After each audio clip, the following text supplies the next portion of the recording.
وَكُلُّ مُحْدَثَةٍ بِدْعَةٍ وَكُلُّ بِدْعَةٍ ضَلَالَةٍ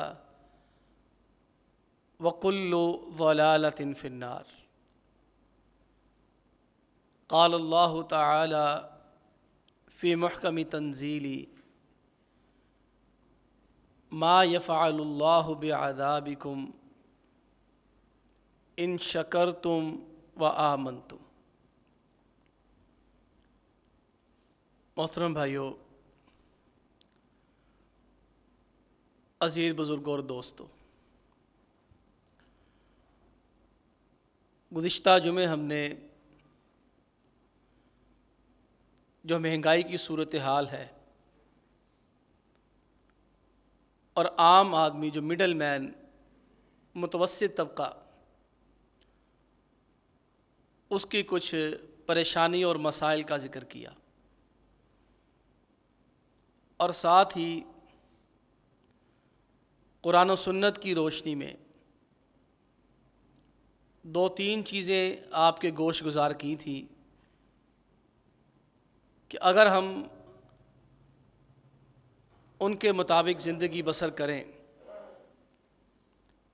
تو اللہ کی رحمت سے بڑی امید ہے ہمارے مسائل کچھ نہ کچھ حل ہو سکتے ہیں۔ میں نے پہلے بھی عرض کیا، پھر کہوں گا، مہنگائی کی کچھ وجوہات ایسی ہیں جو میرے اور آپ کے اختیار میں نہیں ہیں۔ مثلا اس ملک میں مہنگائی کی جو وجہ ہے یہ سیاسی عدم استحکام ہے۔ جمہوریت کا نظام پوری دنیا پہ اس وقت بظاہر غالب ہے۔ جمہوریت میں ووٹ ہوتے ہیں، الیکشن ہوتے ہیں، پارلیمنٹ، سینٹ ہے، ادارے ہیں، وہ ملوث ہوتے ہیں، اور ووٹ کے حصول کے لیے نوٹ ہوتے ہیں۔ میں اور آپ کونسلر کا الیکشن بھی نہیں لڑ سکتے، لیکن جو بڑے بڑے لوگ ہیں کروڑوں اربوں روپیہ لگا کر وہ پارلیمنٹ میں پہنچتے ہیں، ان کے پاس بھی نہیں ہوتے۔ انہیں بھی جو بڑی بڑی فرمیں ہیں، بڑی بڑی کمپنیاں ہیں، ملک ریاض ہے، منشا ہے، ہاشوانی ہے، وہ سب کو ہی بانٹتے ہیں۔ ان کے پاس نون لیگی چلے گیا، اسے بھی علیم خان نے کوئی 2-3 کروڑ دے دیا۔ پی پی والا چلا گیا، اسے بھی جہانگیر ترین نے دے دیا۔ پی ٹی آئی والا چلا گیا، اسے بھی دے دیا۔ ان کو کچھ مسئلہ نہیں ہوتا، کیونکہ آگے جو قوانین بننے ہوتے ہیں یا شکیں بنائی جانی ہوتی ہیں وہ انہی بڑے بڑے سرمایہ داروں کے لیے بنتی ہیں۔ کیپٹلزم اصل میں سرمایہ دارانہ نظام، یہی سارا جمہوریت کا تماشا چلا رہا، جس کی لاٹھی اسی کی بھینس۔ تو یہ ہمارے بس میں نہیں ہے۔ جب تک اس ملک میں سیاسی استحکام نہیں آئے گا، معاشی استحکام ختم ہے۔ سرمایہ دار ہے، اس نے پیسہ لگانا ہی نہیں ہے، باہر لے کے نہیں آئے گا، ڈالر خریدتا رہے گا، 5000 کے نوٹ خریدتا رہے گا، جمع کرتا رہے گا۔ سنبھالنے آسان ہے نا، قیمت بھی بڑھتی ہے، زمینیں لے کے چھوڑتا رہے گا۔ بینک شرح سود بڑھاتا ہے، وہ جا کے بینک میں اپنا اکاؤنٹ کھلواتا ہے، وہ کر دیتا ہے۔ یہ سارا سیاسی عدم استحکام کا نتیجہ ہے کہ اس ملک میں معاشی عدم استحکام رہنا ہے۔ ذرا سی اچھی خبر آتی ہے تو مارکیٹ اچھی ہو جاتی ہے، آپ خبریں سنتے ہیں۔ ذرا سا وہ برا کوئی مسئلہ بنتا ہے، ڈالر اچانک ہی چھلانگ لگا کے 40-50 روپے اوپر چلا جاتا ہے۔ ذرا سی سختی ہوتی ہے تو ڈالر 30-35 روپے ایک دن میں پیچھے آ جاتا ہے۔ یہ باتیں میں آج آپ کے سامنے کر رہا ہوں۔ یہ سلیم صافی جو جنگ میں لکھتا ہے، اس نے 2 سال پہلے یہ ساری منظر کشی کی ہوئی تھی کہ اس ملک کے اندر ہونا کیا ہے۔ آج ہمارے ہاں مثالیں دی جاتی نا، افغانستان آگے نکل گیا، کیوں نکلا ہے؟ ڈالر یہاں سے وہاں سمگل ہو رہا ہے۔ وہ ہم اپنا مسلمان بھائیوں کا نا بوجھ ہم نے اٹھایا ہوا ہے۔ 25-30 لاکھ ہمارے سر پہ بیٹھے ہوئے ہیں، اور باقی چیزیں سمگل ہو کے ساری وہاں جا رہی ہیں. یہ میرے اور آپ کے اختیار میں نہیں ہے. ایک ہے ذخیرہ اندوزی، بہت بڑا سبب ہے مہنگائی کا، مصنوعی مہنگائی ہے. یہ جو عالمی لیول پہ یا ملکی سطح کے اوپر جو ذخیرہ اندوزی ہو رہی ہے، یہ میرے اور آپ کے اختیار میں بھی نہیں ہے. جو مارکیٹ میں بڑے بڑے صدر ہیں، لوگ بیٹھے ہوئے ہیں، یہ خود ہی مصنوعی قلتیں پیدا کرتے ہیں. کسی چیز کا بھاؤ 20 روپے بڑھ گیا، کسی کا 30 روپے بڑھ گیا. لیکن یہاں ساتھ تھوڑا رک کے دیکھیں، تھوڑا بہت میرے اختیار میں بھی ذخیرہ اندوزی ہے، کم پھر میں بھی نہیں کرتا. آپ کو پتہ ہے کل دوپہر تک اس علاقے میں ایوب کالونی میں کلو گوشت کا ریٹ کتنا تھا؟ 470 روپے. 470 روپے ریٹ تھا. وہ جیسے ہی شام ہوئی ہے نا، 80 روپے ریٹ زیادہ ہو گیا. کچھ مہنگائی کے ذمہ دار میں اور آپ بھی ہیں. اگر نہیں یقین تو جائیں جا کے کل کی ریٹ لسٹ چیک کر لیں جو گورنمنٹ کی طرف سے روزانہ نکلتی ہے. 550 کا 650 کا بھی لوگ بیچنے کو تیار ہو جاتے ہیں. باہر کیف یہ جو مصنوعی مہنگائی ہے یہ بھی کم از کم ہمارے بس میں نہیں ہے. اچھا پھر ہم کیا کریں؟ ہم کیا کر سکتے ہیں؟ 2-3 چیزیں میں نے پچھلی دفعہ گوشت گزار کی تھی، 3 چیزیں انشاءاللہ یا 4 چیزیں میں آج آپ احباب کی گوشت گزار کرتا ہوں. پہلی چیز عزیزو یہ ہے، شکر گزار بنے. غریبوں کی تو سمجھ آتی ہے، وہ تو بیچارے صبر کر رہے ہیں، لیکن میں نے بڑے بڑے امراء کو دیکھا ہے شکر ان کے اندر بھی نہیں ہے. پچھلے ہفتے ایک بندے کا فون آیا، ہم نے ہی انہی کی تقسیم کی تھی ایک کاروبار کی، جب آپس میں ان کا پھڈا پڑا بھائیوں کا، تو دارالافتاح جامعہ سلفیہ میں ہی وہ آئے. صرف ایک کاروبار کے سلسلے میں، صرف ایک کاروبار کی جو ان کی آمدن تھی 4000 کلو سونا تھا. آپ اندازہ کیجئے. 3 بھائی تھے، ایک کا کہنا تھا میں نے 2000 کلو لینا ہے، کیوں؟ میں نے کام زیادہ کیا ہے. صرف ایک کاروبار کی. وہ خربوں روپے جو ان کے ہیں وہ علیحدہ ہیں، جو بڑے بڑے وہ وزیروں کے سفیروں کے پارٹنر ہیں وہ علیحدہ ہیں. تو پھر ان کی تقسیم کی گئی جب، تو 2 بھائیوں کے حصے 1000 کلو سونا آیا، اور ایک بھائی کے حصے 2000 کلو سونا ہے، کیونکہ باپ کے ساتھ مل کے اس نے کاروبار کھڑا کیا تھا. جب یہ باپ کے ساتھ ملا تھا، کاروبار سٹینڈ نہیں تھا، کھڑا نہیں تھا. باپ کے پاس ملازم کو دینے کے پیسے نہیں تھے، اس کو لے گیا تھا پڑھائی چھڑا کر. باقی 2 بھائی چلتے کاروبار میں آئے. اصول یہی ہے، پھر جو چلتے کاروبار میں آتا ہے اس کا حصہ کم ہوتا ہے، جو کاروبار کو کھڑا کرتا ہے اس کا حصہ ڈبل بھی ہو سکتا ہے، یا مارکیٹ طے کر لے، یا ہمیں وہ جج مان لیں، ہم جو کہیں وہ مان لیں. اس کے علاوہ دنیا جہاں میں وہ ان کے بقول ان کے جو ہے وہ بنگلے بھی ہیں، کوٹھیاں بھی ہیں، گاڑیاں بھی ہیں، پلازے بھی ہیں، اور جو ہے وہ اس کے علاوہ جو پتہ نہیں گپے مارتے ہیں، ہمیں پتہ نہیں صحیح سناتے ہیں. اللہ کی راہ میں تو آج تک دیا کچھ نہیں، تو ہمیں پھر یہ گپوڑیے ہی لگتے ہیں سارے. ہمارے پاس اتنے ارب ہے، اتنے خرب ہے. اللہ کے دینے کی باری آتی ہے، 10 روپے دے کے چلے جاتے ہیں، تیرے سر چ مارنے سی، اب میرے کو 100 لے جا. باتیں کروڑوں کی، دکان پکوڑوں کی. ان کا فون آیا ہے جو اربوں خربوں کے مالک ہے، مثالیں دی جاتی ہے، وہ کہتے کیا ہے؟ یار گزارا نہیں ہوتا پیا. یہ قوم کی نفسیاتی بیماری ہے، اجتماعی ناشکراپن. جب قوم ناشکری ہو جاتی ہے، اللہ سبحانہ و تعالی شکر نہ ادا کرنے کی وجہ سے ان پہ غریبی مسلط کر دیتا ہے، فقر و فاقہ مسلط کر دیتا ہے. فقر و فاقہ یہ نہیں ہوتا کہ جیب میں پیسہ نہیں ہے، فقر و فاقہ یہ نہیں ہوتا کہ پہننے کو کپڑے نہیں ہیں.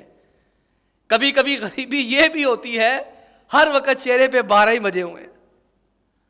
اللہ تعالیٰ نے گھر سے بھی نواز دیا، گاڑیوں سے بھی نواز دیا، دکانوں سے بھی نواز دیا، پراپرٹی سے بھی نواز دیا، ساری چیزیں دے دی.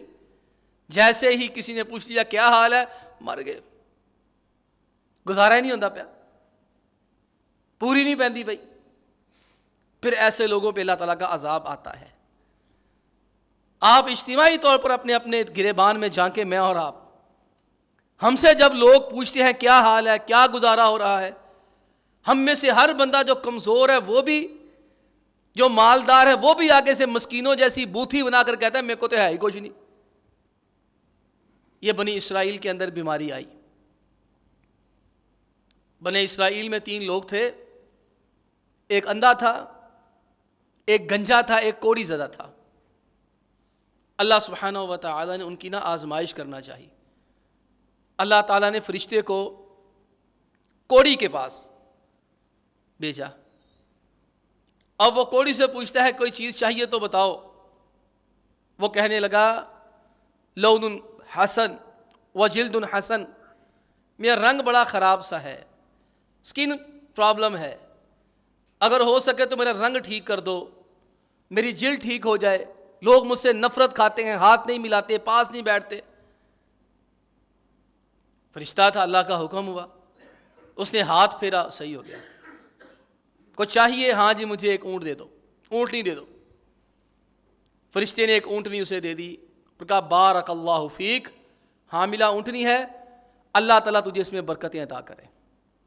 اور فرشتے کی دعا تو بھائی قبول ہوتی ہے نا، پھر اس کی دعا بھی قبول ہوتی ہے، بد دعا بھی قبول ہوتی ہے، کیونکہ وہ اپنی مرضی سے نہیں کرتا، اللہ کے حکم سے کرتا ہے۔ اس نے کہا بارک اللہ فیک، جاؤ اللہ تمہیں برکتیں عطا کر دے۔ دوسرے کے پاس گیا جو گنجا تھا، آپ کو کچھ چاہیے؟ اس نے کہا شعر حسن، لوگ مجھے گنجا گنجا کہتے ہیں، بڑی تکلیف ہوتی ہے، اگر بال مل جائیں تو بڑی مہربانی ہوگی۔ اس نے اللہ کے حکم سے ہاتھ پھیرا، اس کے ماشاءاللہ بال آ گئے۔ اور کچھ چاہیے؟ ہاں ایک گائے دے دو مجھے۔ فرشتے نے اسے بھی گائے دے دی، حاملہ، اور کہا بارک اللہ فیک، اللہ تجھے برکت عطا کرے، جا لے جا۔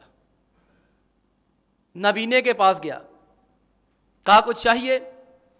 اس نے کہا ہاں یار، اللہ کی دنیا دیکھنا چاہتا ہوں، اگر تم میرے لیے کچھ کر سکتے ہو تو مجھے یہ آنکھیں دے دو، میں دنیا دیکھنا چاہتا ہوں، اللہ کی بنائی ہوئی مخلوق دیکھنا چاہتا ہوں۔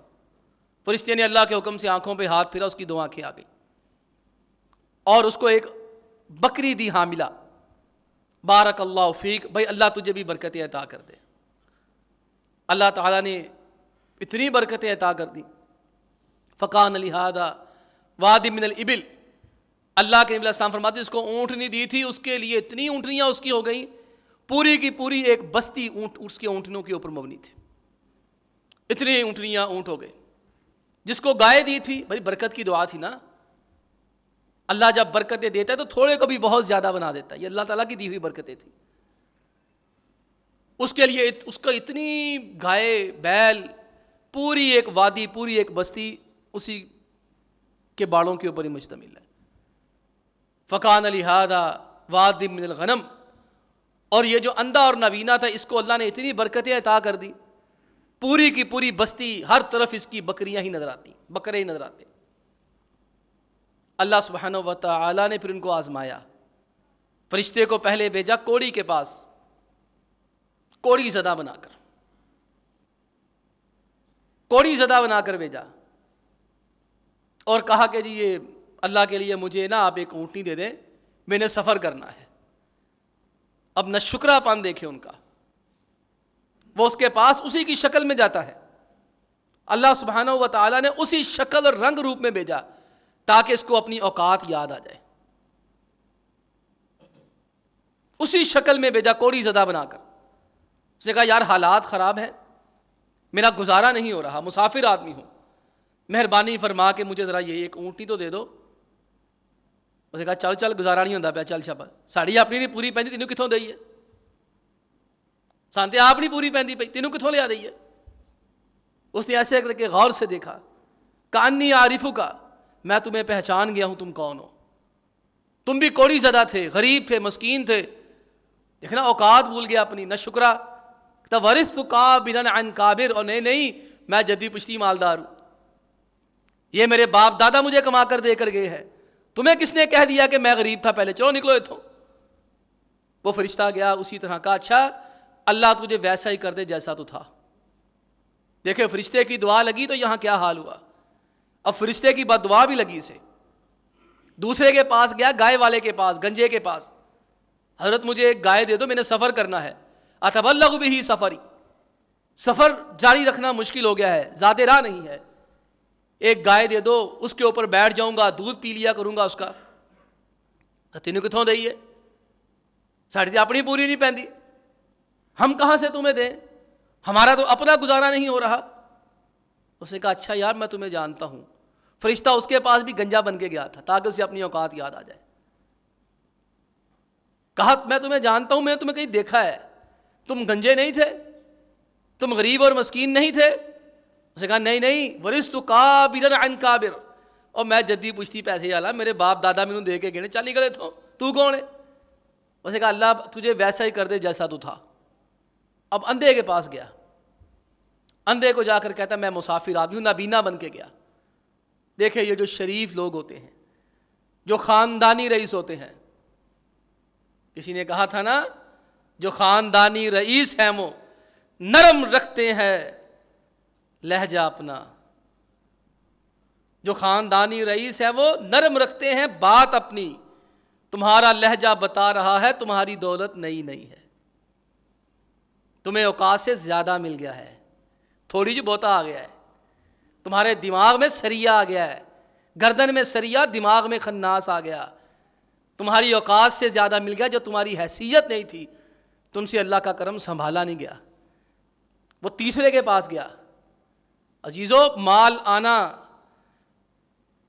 مال چھن جانا آزمائش نہیں ہوتی ہے، مال آنا آزمائش ہوتی ہے۔ جب مال چھنتا ہے نا اس وقت بندے کی اوقات کا پتہ نہیں چلتا، اندر کا پتہ نہیں چلتا، جب مال آتا ہے پھر پتہ چلتا ہے اس کے اندر کتنا دین تھا، کتنی بے دینی تھی۔ پھر بچوں کی شادی بیاہ کے اوپر ساری بے غیرتیاں بے شرمیاں کرتا ہے جب پیسہ آتا ہے، پھر سہولتیں آتی ہیں نا، پھر پتہ چلتا ہے حاجی صاحب کتنے دیندار تھے، میاں صاحب کے پاس کیا کچھ تھا، پھر اوقاتیں کھلتی ہیں ساری۔ وہ تیسرے کے پاس گیا، نبینے کے پاس، اس نے کہا مجھے یار ایک بکری دے دو، میں نے سفر کرنا، میں غریب مسکین آدمی ہوں۔ اس نے ایسے کر کے اسے دیکھا، اسے اپنا وقت یاد آ گیا، یہ خاندانی آدمی، دیکھا نابینا ہے، اپنا اندھا پن یاد آ گیا، دیکھا اس کے پاس کچھ نہیں ہے، اپنی غربت یاد آ گئی۔ اسے کہتا ہے یار کبھی میرے بھی ایسے حالات تھے، کبھی میں بھی بہت غریب تھا، اللہ نے میرے اوپر احسانات کر دیے، میری آنکھیں واپس کر دی، اللہ نے میرے اوپر یہ احسانات کیے ہیں، تو نے اتنی دور جانا ہے، ایک بکری سے تیرا کیا بنے گا، جتنی بکریاں لے کے جانی ہیں لے کے چلا جا، تمہیں میں ایک بھی نہیں روکوں گا، تو نے اللہ کے نام پہ مانگا ہے مجھ سے، جا جتنا تیرا دل چاہتا ہے لے جا۔ اس نے کہا رکھو اپنے پاس، اللہ تعالیٰ نے تم تینوں کی آزمائش کی تھی، تیرے دونوں دوست نہ شکرے نکلے، اللہ نے ان کو تباہ و برباد کر دیا ہے، تو شکر گزار نکلا ہے، اللہ نے تجھے بچا لیا ہے۔ کبھی خبروں میں سنا ہے کہ قوم ٹھیک جا رہی ہے؟ بلّہ اللہ کی قسم ہے، اگر کسی نے ذہنی مریض بننا ہے اخبار پڑھنا شروع کر دے، کسی نے بلڈ پریشر ہائی کرنا ہے خبریں دیکھنا شروع کر دے۔ اور مجھے آپ کا نہیں پتا، جب سے میں نے ہوش سنبھالی ہے میں نے تو کبھی کسی اینکر نہیں کو یہ کہتے نہیں سنا کہ پاکستان بہت ٹھیک جا رہا ہے۔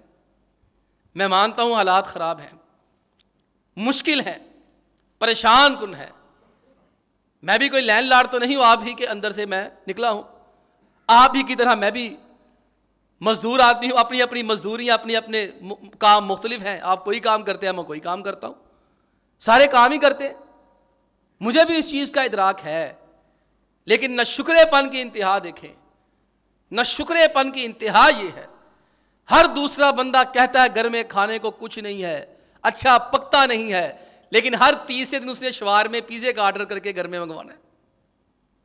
آج نکل جائیں بازاروں میں، فوڈ سٹریٹ، جناح کالونی، نکل جائیں جنگ بازار، جہاں ٹکا ٹک ہوتے ہیں، جہاں آپ کے جو ہے وہ فلودے کی دکانیں ہیں، جہاں کھانے پینے کی دکانیں ہیں، کھاپے ہیں، آپ کو اللہ کی قسم ایک دکان بھی خالی نظر نہیں آئے گی۔ اللہ کے بندو شکر گزاری کی عادت ڈالیں۔ اللہ کے نبی علیہ الصلوۃ والسلام سے زیادہ کس نے تکلیفیں دیکھی ہیں، پریشانیاں دیکھی ہیں۔ یہ خودکشی مسئلے کا حل نہیں ہے۔ بعض ہمارے بیوقوف لوگ کہتے اب خودکشی جائز ہوگی، کیسے جائز ہو سکتی ہے؟ پیغمبر علیہ الصلوۃ والسلام کے دکھوں اور تکلیفوں کو دیکھا کرو، تم سے ایک گھر نہیں سنبھالا جا رہا، اللہ کے پیغمبر علیہ الصلوۃ والسلام 11 گھروں میں پیغام بیچتے ہیں، کھانے کو کچھ ہے، 11 گھروں سے پیغام آتا کھانے کے لیے کچھ بھی نہیں ہے۔ کہتے خودکشی کر لو جی، اب جائز ہو گئی جی. اللہ کی قسم کوئی جائز نہیں ہوئی. وہ مرد ہی کیا جو ڈر جائے حالات کے خونی منظر سے. جس دور میں جینا مشکل ہو اس دور میں جینا لازم ہے، اور اللہ کی حدود نہیں پامال کی جا سکتی. اپنے آپ کو ہم بدلنے کی کوشش کریں، اپنے آپ کو بدلنا ہے، اپنی پریشانیوں سے نکلنا ہے. میں مانتا ہوں، پھر میں کہتا ہوں اللہ کی قسم بڑی پریشانی ہے، حقیقت ہے. لیکن اللہ کے نبی علیہ الصلوۃ والسلام کی سیرت کو بھی دیکھو. اللہ کے پیغمبر علیہ الصلوۃ والسلام نے کیا کیا ہے. پیارے پیغمبر علیہ الصلوۃ والسلام کے پاس آ کر بھی صحابہ نے شکوہ کیا تھا کہ کھانے کے لیے کچھ نہیں ہے، پریشانی بڑی ہے. اور کسی نے ذرا جرأت کرتے ہوئے کیا کہہ دیا کہ اللہ کے حبیب علیہ الصلوۃ والسلام دیکھیں بھوک اتنی ہے، اپنا وجود گرنے کو آ گیا ہے، اپنا آپ سنبھالا نہیں جا رہا، پاؤں میں چلنے کی طاقت نہیں ہے. میں نے اپنے آپ کو مضبوط رکھنے کے لیے کہ کہیں میں ہوا سے گر نہ جاؤں، اتنی کمزوری ہو گئی ہے کہ میں نے گرنے سے بچنے کے لیے پیٹ پہ پتھر باندھا ہوا ہے. تو آقا علیہ الصلوۃ والسلام نے اپنے شکم مبارک سے اپنے مبارک پیٹ سے پتھر اٹھا کر کہا تھا تو نے ایک باندھا، میں نے دو باندھے ہوئے. واقعتاً حالات ایسے ہوتے ہیں، پریشانی ہوتی ہے. لیکن اللہ کے بندو، ہر وقت دولہا بن کے رہنا بھی مناسب نہیں ہے. ہر وقت یہ دولہے بن کے رہنا، ہر وقت 5 6 جوتیاں ساتھ رکھنا. اللہ کے بندو، تھوڑا سا شکر گزاری کے ساتھ ساتھ تھوڑا سا سادگی کی طرف بھی آ جاؤ. اور سادگی میں نے عرض کر دی، اللہ کے نبی علیہ الصلوۃ والسلام کی دیکھ لیں. شریعت کہتی ہے البذاذۃ من الایمان، کہ سادگی ایمان کا حصہ ہے. انسان کے پاس سارا کچھ ہو، اللہ سبحانہ و تعالیٰ سارا کچھ کرے، دے دیں، عطا کر دیں، اس کے باوجود جو موجودہ حالات ہیں مجھے اور آپ کو سادگی اختیار کرنی ہے.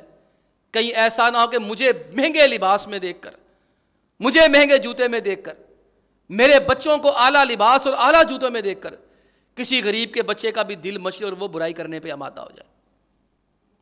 یہ ہے شریعت کا دل البذاذۃ من الایمان. آپ کے پاس سارا کچھ دیا ہوا ہے، لیکن آپ صرف لوگوں کے لیے، اپنے لیے اس چیز کو اختیار کریں تو یہ آپ کے ایمان کی علامت ہے. میں نے پچھلے جمعے بھی عرض کیا، تفصیل نہیں کرتا، یہ بس نہ یہ چھوڑ دیں، یہ شوخیاں مارنا، مقابلہ بازی کرنا، اس چیز نے بھی ہمارے گھر کا بجٹ بڑا ہی خراب کیا ہوا ہے، ہمیں بہت تباہی سے ہمکنار کیا ہے. اور اگلی گزارش یہ ہے، صدقہ و خیرات کی عادت ڈالیں. مشکل حالات میں دینا بہت مشکل ہوتا ہے، لیکن اللہ کا وعدہ یاد رکھیں، ما نقصت صدقۃ من مال. اللہ کے پیغمبر علیہ الصلوۃ والسلام فرماتے صدقہ و خیرات کرنے سے کبھی کسی کی آمدن کم نہیں ہوتی، کبھی کسی کے اخراجات کم نہیں ہوتے. حالات جیسے بھی ہو جائیں، جس بندے کو صدقہ و خیرات کرنے کی عادت ہے، کسی اور کی دکان چلے نہ چلے، اس کی دکان پہ اللہ تعالیٰ بڑا اپنا فضل اور کرم کیا کرتے ہیں. وہ واقعہ ہے بنی اسرائیل کا ہی، بار بار آپ نے سنا ہے. یاد دہانی کے لیے دوبارہ گوش گزار کر دیتا ہوں کہ ایک آدمی راستے میں جاتا ہے تو آسمان سے آواز آتی ہے، اس کی حدیقۃ فلاں، فلاں بندے کے باغ کو جا کے سیراب کر دو. وہ بڑا حیران ہوا کہ فلاں بندے کے باغ کو سیراب کر دو، بادلوں سے اسپیشل اسی کی آواز آتی ہے. وہ بندہ اس بادل کے پیچھے پیچھے جاتا ہے، وہ بادل چلا ہے، ایک علاقے میں پہنچ گیا. ایک علاقے میں جا کر ایک ہی پہاڑ پہ برستا ہے، اس پہاڑی سے وہ بارش کا پانی اترتا ہے. ارد گرد کئی ندی نالے ہیں، کئی نہریں ہیں، لیکن ایک ہی نہر میں جا کر آگے جو ندی نالے ہیں ایک ہی ندی نالے میں جاتا ہے. اور کیا دیکھتا ہے، اس کے پیچھے پیچھے ندی کے نالے کے ساتھ ساتھ جاتا ہے ایک آدمی، سادہ سا آدمی، ہاتھ میں اوزار پکڑے ہوئے ہیں، کھیتی باڑی کر رہا ہے. ارد گرد سارے باغ سوکھے ہوئے ہیں. اسے کہا بھائی آپ کا نام کیا ہے؟ کہا تجھے بھائی کیا کام ہے، خیریت ہے؟ اجنبی آدمی نام پوچھے تو بندہ تھوڑا سا ایک دفعہ سٹ پٹا تو جاتا ہی ہے، میرا نام کیوں پوچھ رہا ہے، یہ آپ کو مجھ سے کیا کام ہے؟ اس نے کہا یار تم کرتے کیا ہو؟ اس نے کہا بات بتاؤ تم ہو کون؟ اس نے کہا بھی میں راستے میں آ رہا تھا تو مجھے بادلوں سے آواز آئی، اس کی حدیقۃ فلاں، فلاں بندے کے باغ کو سیراب کر دو. یہ پانی ایک ہی پہاڑی پہ اترا ہے، وہاں سے ایک ہی نہر میں گیا ہے، وہاں سے ایک ہی ندی میں گیا، ندی سے ایک ہی نالے میں گیا ہے، اور نالے سے ہوتا ہوتا تیرے ارد گرد کتنے باغات ہیں، تمام باغات کو چھوڑ کر سیدھا پانی تیرے باغ میں آ کے گرا ہے، تو کرتا کیا ہے؟ اس نے کہا پھر بتاؤ میں کیا کرتا ہوں؟ جب اللہ سبحانہ و تعالیٰ مجھے کوئی بھی مال عطا کرتے ہیں، اس باغ کا جو سرمایہ ہوتا ہے اس کے میں 3 حصے کرتا ہوں. ایک حصہ میں غریبوں کے لیے خاص کرتا ہوں، ایک حصہ میں اپنے بیوی بچوں پہ خرچ کرتا ہوں، اور ایک حصہ میں اس باغ کے اوپر دوبارہ لگا دیتا ہوں. آج بھی آپ لوگ سنتے ہیں فلاں کی دکان بہت چلتی ہے، دیکھیے ساری مارکیٹیں بند ہیں، ساری مارکیٹیں بند ہیں، وہاں بڑا رش ہوتا ہے. کس لیے رش ہوتا ہے؟ ہو نہ ہو مجھے پکی امید ہے اس بندے کے اندر یہ خوبی ہوتی ہے، وہ دیندار آدمی ہوتا ہے. آج ہم اللہ سے رزق مانگتے ہیں نا، کتنے یہاں بیٹھے ہوئے ہیں، میں اور آپ، جب اللہ اکبر کی آواز آتی ہے، صدا آتی ہے، ہم اپنی دکان بند کرتے ہیں. پھر کہتے ہیں اللہ تعالیٰ ہمیں آزما رہا ہے، اللہ تعالیٰ ہمیں عذاب دے رہا. بھی اور تمہارے ساتھ کیا ہو؟ تم اللہ کی نہیں مانتے، اللہ تمہاری کیوں مانے؟ دوستوں کی مانا کرتے ہیں، یاروں کی مانا کرتے ہیں، پیاروں کی مانا کرتے ہیں. ایک طرف اللہ سے دشمنی، بغاوت، عداوت، اور دوسری جانب بڑے فخر سے کہنا اللہ کو میں کہوں گا تو اللہ میری مان لے گا. اللہ نہیں مانتا ایسے لوگوں کی. اللہ مانتا بھی انہی کی ہے جو مشکل وقت میں اللہ کو یاد رکھتے ہیں، جو اللہ کے بھی محبت سچے کرنے والے ہوتے ہیں. آج ہم نے دیکھا جو لوگ واقعتاً ایسے کرتے ہیں، میرے سامنے کئی ایسی دکانیں ہیں مارکیٹ میں، بازاروں میں، میں نے ان لوگوں کو دیکھا ہے، وہ جیسے ہی اذان ہوتی ہے اللہ اکبر، وہیں پہ اپنا سارا دکان بند کر دیتے ہیں. آپ نگینہ بیکری والے دیکھ لیں، سمن آباد والی سائڈ پہ، اللہ اکبر کی اذان ہوتی ہے، بند ہے. وہ مالک رزاق ہے، وہ رزق دینے کے لیے بندے کھینچ کے باہر کھڑے کیے، لائن میں لگائے ہوتے ہیں. آپ دلکش والوں کو دیکھ لیں، کارخانہ بازار میں، ادھر اللہ اکبر کی آواز ہوتی ہے، دکان بند ہے، ارد گرد کتنی دکانیں ہیں، کھول کے بیٹھے ہیں، ایک بھی لینے والا نہیں ہوتا. ان کی دکان کے باہر لائنیں لگی ہوتی ہیں. کس لیے لائنیں لگی ہوتی ہیں؟ وہ اس کی حدیقت فلاں، وہ اللہ کہتا جا فلانے بندے کو باغ کو پانی پلا. میں یہ نہیں کہتا سارا ہی دے دیں، دانش مندی بھی نہیں ہے، عقل مندی بھی نہیں ہے کہ اپنے بیوی بچوں کو چھوڑ کر باہر دیتے جانا سارا کچھ، میں یہ نہیں کہتا. لیکن اللہ کے بندو، جو اللہ تعالیٰ نے آپ کو عنایت کیا ہے، وَفِي أَمْوَالِهِمْ حَقٌّ مَعْلُومٌ لِلسَّائِلِ وَالْمَحْرُومِ. اللہ فرماتے جو اہل دین ہوتے ہیں نا، جو دیندار لوگ ہوتے ہیں، انہیں پتہ ہوتا ہے ہمارے مال صرف ہمارے نہیں ہیں.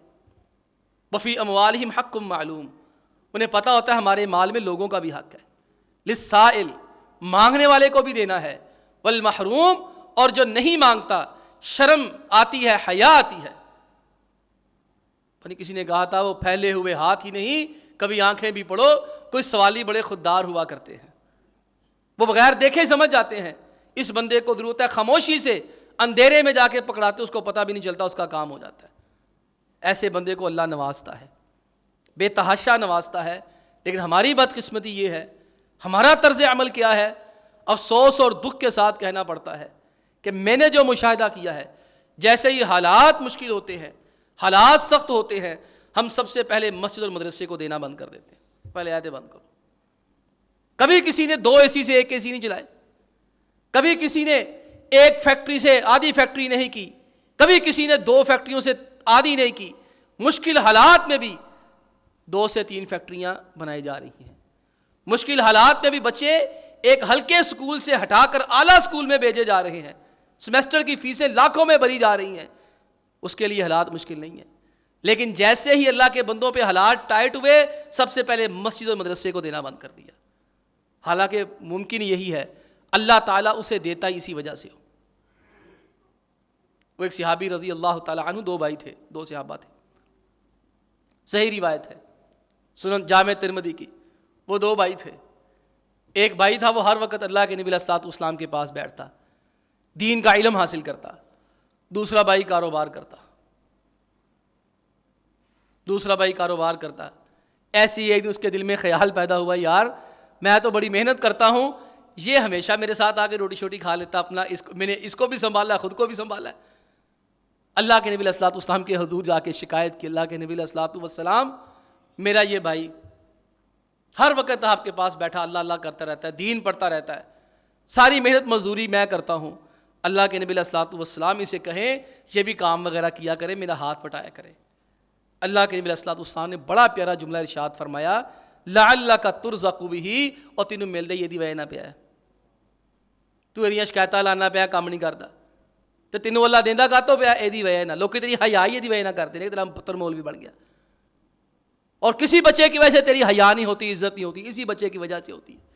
اور کسی بچے کی وجہ سے لوگ احسانات نہیں کرتے، اسی بچے کی وجہ سے کرتے ہیں کہ اس کی حیا مار جاتی ہے لوگوں کو. تو اللہ کے بندو یہ نہ کرو. میں نہیں کہتا کہ سارا ہی دے دو، اللہ کے راستے میں اپنی حیثیت کے مطابق دو. یہ کام چلتے رہنے ہیں، کام رکنے والے نہیں ہیں، نہ کوئی رکتے ہیں نہ کبھی تھمتے ہیں. لیکن ہماری آزمائش ہوتی ہے. اللہ سے دعا ہے کہ اللہ تعالی ہمارے مالوں میں برکت عطا فرمائے، ہم سب کو لوگوں کی محتاجی سے محفوظ فرمائے.